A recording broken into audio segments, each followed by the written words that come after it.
Alors, écoutez ceci les amis. Je viens de recevoir une info, il y a à peu près une heure, d'une personne qui est très fiable. Alors, ça sent vraiment pas bon pour la continuité de Xabi Alonso au sein du groupe Real Madrid. Hein. Bon, ce n'est pas une surprise, mais Xabi Alonso pourrait être licencié bien plus tôt que prévu. La direction attendrait tout simplement la rencontre de dimanche, il me semble que c'est dimanche, face à Séville en Ligue espagnole. Victoire ou défaite, ça n'a aucune importance. Alors, la direction se baserait sur 3 critères bien précis. Le premier, la façon comment il gère le groupe, les tensions dans le vestiaire. Pourtant, les amis, apparemment, tout était aplani. Je ne sais pas. Le deuxième critère serait, évidemment, comment le Real se produit sur le terrain. Il y aurait une énorme frustration du côté de la direction également. Et le troisième critère, ça c'est le plus important, la direction n'aurait plus confiance en Xabi Alonso pour gagner un éventuel trophée dans les mois à venir. Bizarre, mais c'est comme ça. Alors, moi je vais vous donner mon avis personnel. Hein. On entend de tout. Comme je viens de vous dire à l'instant, Xabi Alonso pourrait licencier, victoire ou défaite, dimanche face à Séville, la dernière rencontre de Ligue espagnole, avant la petite trêve des fêtes de fin d'année. On entend aussi qu'on attendrait jusque la Supercopa. Mais on attend quoi exactement, les amis?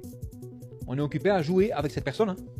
J'ai l'impression que la direction attend tout simplement une défaite pour lui couper la tête. Donc, si moi je serais Xabi Alonso, les amis, si moi je pourrais lui donner un conseil, je ferais tout pour battre Séville dimanche. Maintenant, est-ce qu'il sera licencié? Comme je viens de vous dire, ça c'est un grand point d'interrogation. Mais la personne qui me l'a dit est très fiable. Mais si jamais il pourrait continuer jusque la Supercopa, en admettant qu'il remporterait la Supercopa, la direction, les supporters, on serait tous contents. La direction dirait, tiens, c'est bien, on va continuer avec lui jusqu'à la prochaine défaite. Et ça, c'est plus vivable pour lui. Donc si moi je serais lui, s'il continuerait jusqu'à la Supercopa, et en admettant qu'il remporte cette Supercopa, en battant par exemple le FC Barcelone avec un beau score, l'équipe retrouverait éventuellement des couleurs, ben à ce moment-là, les amis, moi je donnerais ma démission. Et je dirais, vous n'avez pas eu confiance en moi depuis le début de saison, alors maintenant, cherchez un autre coach, puisque moi je m'en vais. Les offres, hein, il en a à l'appel, il en recevra à l'appel. D'ailleurs, la direction du Bayer Leverkusen a bien dit, il y a quelques jours, la porte sera toujours ouverte pour Xabi Alonso. Et c'est scandaleux comment la direction est en train de le traiter en ce moment. Donc, affaire à suivre, comme je dis souvent, mais franchement, j'adore mon Real Madrid, mais j'adore de moins en moins ma direction. Donc, dites-moi tout simplement ce que vous en pensez en commentaire. Est-ce que vous voulez que Xabi Alonso continue jusque la Supercopa? Ou bien vous donnez raison tout simplement à la direction qu'après la rencontre de Séville, qui va se dérouler je pense dimanche, il sera peut-être licencié, victoire ou défaite. En tous les cas, je souhaiterais vraiment bonne chance à la direction en cas de licenciement prématuré de Xabi Alonso. Parce que pour trouver un excellent coach actuellement dans le marché, ça ne sera pas une chose facile. Hein, puisque tous les coachs qui sont au travail actuellement sont tous dans des grandes écuries, des grandes équipes. Donc, est-ce que ça ne sentirait pas éventuellement l'année blanche pour le Real Madrid? J'espère que non. Mais quand même, à bon entendeur. Ciao les amis. T'aurais mis Mbappé à la place de Benzema quand il a pris sa LDC et tout. Jamais le Real il gagnait la LDC. Jamais avec Kroos qui tu veux. Tu remplaçais Benzema par Kix. Jamais le Real allait au bout de la LDC. Jamais de la vie. Il a joué avec un Di Maria, les Verratti, les Neymar, tous au top, que des cracks autour. Et ça veut les faire passer pour des clowns tous. Oh, ça convenait pas à qui? Arrêtez votre cinéma. Et pourquoi quand il est parti du PSG, Mbappé, tous les joueurs qui étaient déjà présents au club, ils sont tous, d'un seul coup, ils étaient tous nuls ou tous moyens par rapport au niveau qu'on pouvait espérer d'eux. Et pourquoi? Il est parti, c'est tous devenus des génies du jour au lendemain. Maintenant, tout le monde retourne sa veste. Au début, ça disait, oh là, oh, Mbappé, ça va être incroyable et tout depuis le début. Moi, les gars, encore une fois, depuis le début, les problèmes, j'ai ciblé, il faut du milieu de terrain, il faut des tauliers, il faut machin, il n'y avait pas besoin d'Mbappé. Là, les gens, tout le monde va dire ça maintenant plus ou moins, mais au début, ça disait pas que ça voulait pas d'Mbappé. Il y en a beaucoup qui disaient, ça va être incroyable, on va avoir une attaque de feu, mais l'équipe, elle avait aucun sens, c'était des équipes. Xabi Alonso, c'est quelqu'un qui n'a pas de tactique. Il n'a pas de tactique. Franchement, il n'y a aucun système avec ce gars-là. Sa seule tactique, c'est Kylian Mbappé, point barre. Mobutu, point barre. Quand il y a un match et qu'il n'y a pas Kylian Mbappé, il n'est pas tranquille. Il n'est pas tranquille. Si je dis pas de conneries, depuis le début de la saison, c'est le joueur de champ qui a joué le plus de matchs, qui a joué le plus de minutes au Real Madrid. Mais aujourd'hui, 3e division, Talavera, tout le monde s'attend à ce que voilà, il y a une grosse rotation. Normalement, Kylian Mbappé est censé être le premier joueur au banc, pour qu'il se repose au moins, pour donner du temps de jeu à Gonzalo Garcia, à Endrick qui a presque jamais joué. Dites-vous qu'aujourd'hui, Endrick, c'était le premier match titulaire de lui. C'était le premier match où il a été titulaire avec le Real Madrid cette saison. Tout le monde s'attendait à ce que Kylian Mbappé se repose. Comme ça, au moins, les attaquants qui n'ont pas eu beaucoup de temps de jeu durant la saison, c'est-à-dire Endrick, Gonzalo Garcia, Rodrigo, même si Rodrigo ces derniers temps, il a commencé à jouer petit à petit. Franchement, moi, c'est ces trois-là que j'aurais fait débuter. C'est ces trois-là que j'aurais fait débuter. J'aurais mis Rodrigo en tant qu'ailier gauche, Endrick en pointe et Gonzalo Garcia en tant qu'ailier droit, ou vice-versa. Tu mets Endrick à droite, étant donné qu'il est rapide et qu'il est vif, tu le mets à droite et Gonzalo Garcia à 9. Sauf que non, Xabi Alonso, il peut pas faire ça. Il peut pas. Déjà, ça se voit sur sa gueule que c'est quelqu'un de très stressé.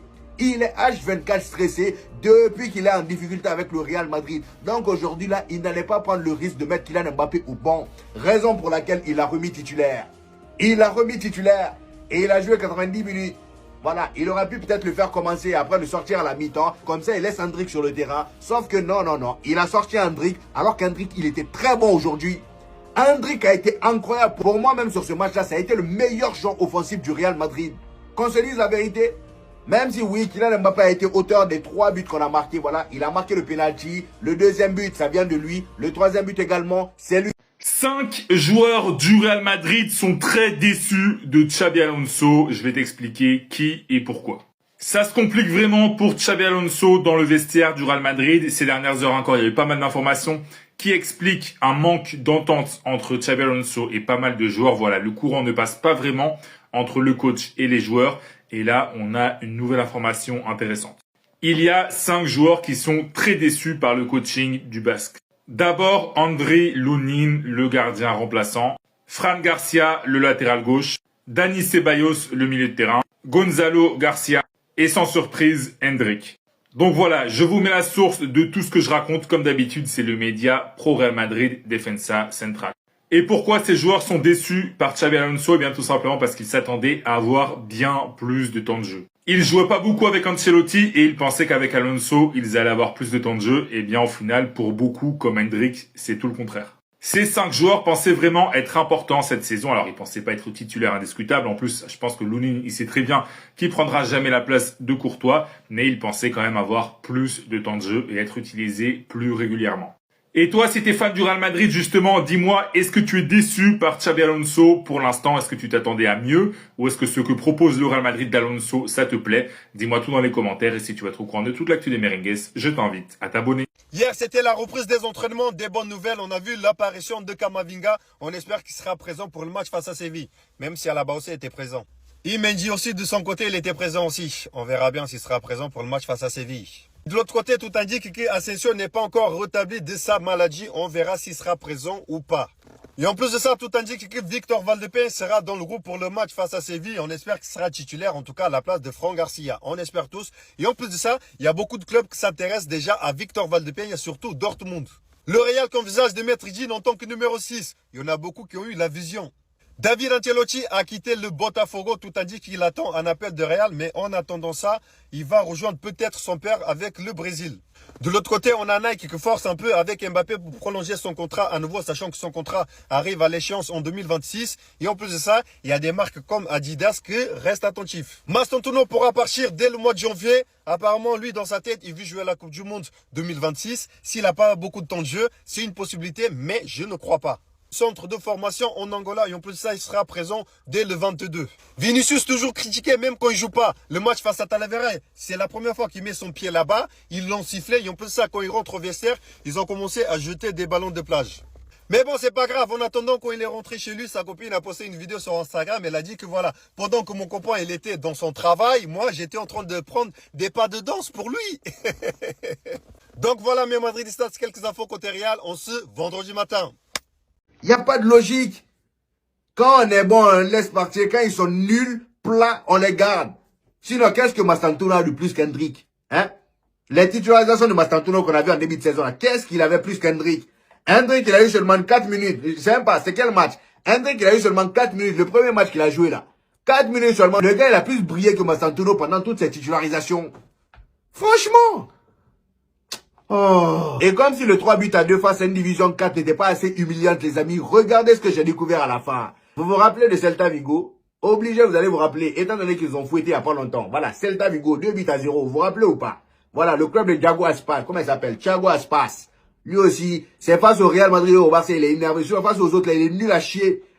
Quel coach va accepter de venir entraîner le Real Madrid? Parce que c'est compliqué d'entraîner ce Real Madrid-là, parce que tu n'as plus de cadre, parce que tu n'as plus des joueurs qui étaient là pour justement remettre de l'ordre dans cette équipe. Il n'y a plus tout ça. C'est des joueurs qui veulent briller individuellement. Mais comme l'a dit Karim Benzema en conférence de presse, il y a des joueurs qui doivent comprendre des choses. Vini, tu n'es plus le buteur du Real Madrid. Le buteur, c'est Mbappé. Vini, mets-toi au service de Kylian Mbappé. Même si c'est frustrant, même si je ne sais quoi, c'est compliqué à dire, c'est compliqué à entendre, c'est comme ça que ça doit être fait pour que ça fonctionne actuellement. Vini doit se mettre au service de Kylian Mbappé. Bellingham, tu n'es plus le buteur que tu as été lorsque le Real a gagné la Ligue des Champions. Mbappé est arrivé, tu n'es plus le buteur du Real Madrid. Tu dois trouver ta position et respecter ton poste et respecter ce que le coach te demande de faire. Chacun doit essayer de jouer et chacun doit respecter son rôle. Et c'est ça qu'il faut comprendre. Mais ils ne veulent pas le faire.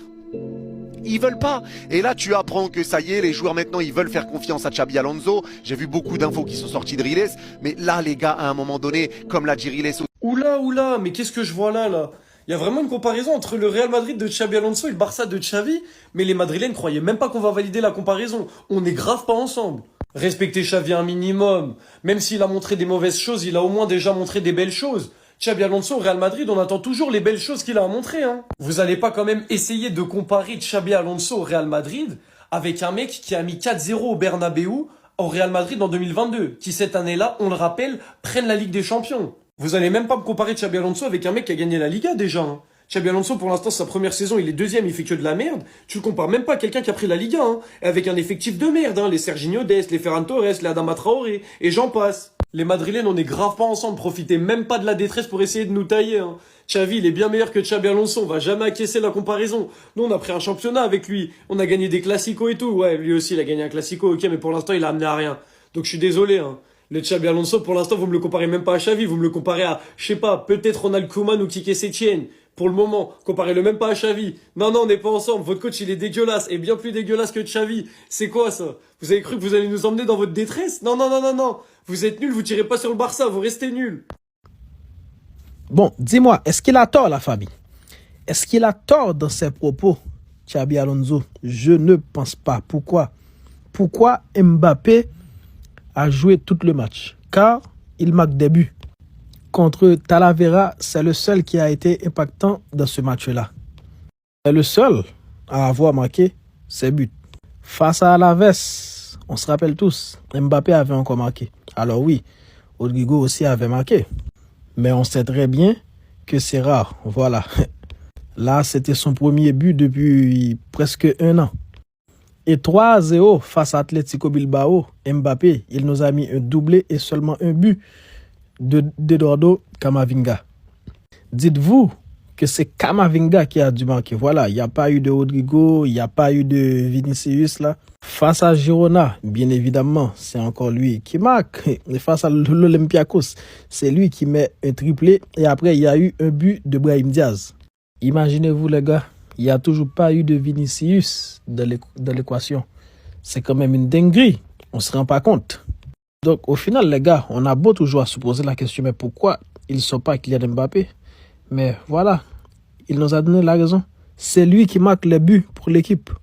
Sinon, personne marque. Personne a des stats fiables. Vinicius, ça fait longtemps qu'il n'a pas marqué un but en Liga, les gars. On a Rodrigo qui peine à marquer, mais sauf qu'il n'est pas trop fiable. On attend beaucoup plus de régularité de sa part. On a Maston Tuno qui est encore jeune. On a Brahim Diaz qui est irrégulier. Imaginez-vous, je peux vous faire l'énumération de tout. Le seul qui est fiable actuellement, on dirait que vous le vouliez ou non, c'est Kylian Mbappé. D'ailleurs, le coach nous a mis clair. Voilà. Avant de commencer, je tiens à dire que je n'ai rien du tout contre Kylian Mbappé. Je suis pas du genre à revenir sur les conférences de presse, les gars, mais hier soir, Xabi Alonso, je l'ai trouvé assez incohérent sur certains propos. Il a commencé par préciser que Kylian Mbappé jouait tous ses matchs car il marquait des buts. En vrai de vrai, là-dessus, il a pas tort. Hier soir, il a mis son doublé, il a fait un beau match, bon, d'accord, ok, Kylian les stats. Mais juste après ça, tu ne peux pas dire que ton équipe a besoin d'équilibre et de joueurs pleinement investis, que ce soit en défense et en attaque, quand t'as Kylian Mbappé dans ton club. Parce que actuellement, si t'as besoin d'un équilibre offensif et défensif, c'est pas Kylian Mbappé que tu vas faire appel. Mbappé, je dis pas que c'est un mauvais joueur, les gars, c'est un joueur très clutch devant les buts, très rapide et qui a une bonne puissance de frappe. Mais si tu veux un équilibre, contre, il y a un poste sur lequel j'aimerais revenir, les gars, c'est Kylian Mbappé ailier gauche.